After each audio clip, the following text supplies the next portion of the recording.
कांग्रेस की ओर रुख कर लेते हैं, क्योंकि कांग्रेस ने तंज भरे तल्ख शब्दों में ये पूछा है कि आखिर इस तरीके के दौरे से मिलता क्या है। पहले भी जा चुके हैं मुख्यमंत्री।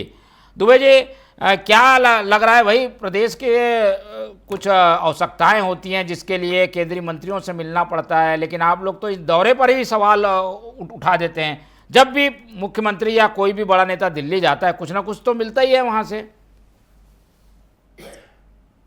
मोहन जी नमस्कार। अनिल पुसदकर जी नमस्कार। के.एस. चौहान जी नमस्कार।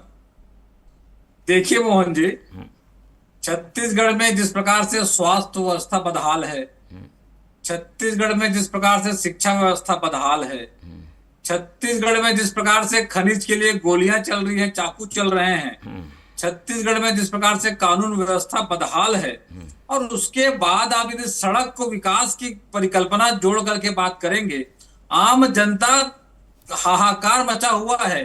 छत्तीसगढ़ के किसान खाद के लिए तरस रहे हैं, और उसके बाद आप सब्ज बाग दिखा करके सिर्फ और सिर्फ थोथी जो कल्पना है उसको आम जनता पर थोपने का प्रयास करेंगे। देखिए, सड़क परियोजनाएं हैं या अन्य कोई परियोजनाएं हैं, उसको ला करके आप आम जनता को आर्थिक रूप से सुदृढ़ नहीं कर सकते।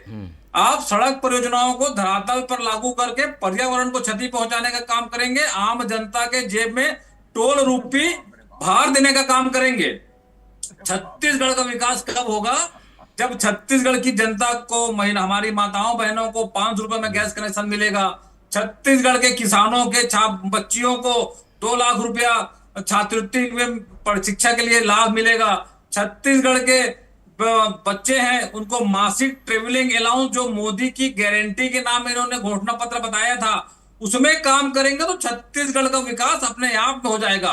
लेकिन मैं फिर से कहना चाहूंगा, सौजन्य बेटा प्रधानमंत्री से मिलने गए हैं, अच्छी बात है, लेकिन आम जनता से जुड़े हुए, जैसे छत्तीसगढ़ में आम जनता का आर्थिक विकास किस प्रकार से होगा, शिक्षा का विकास कैसे होगा, स्वास्थ्य का विकास होगा, जो मूलभूत मांग होती है आम जनता की, उस पर आप कोई काम करने के बजाय सिर्फ और सिर्फ अपने पद बचाने के लिए, अरे कम से कम 2 मंत्रियों का पद रिक्त है उसके लिए बात कर लेते।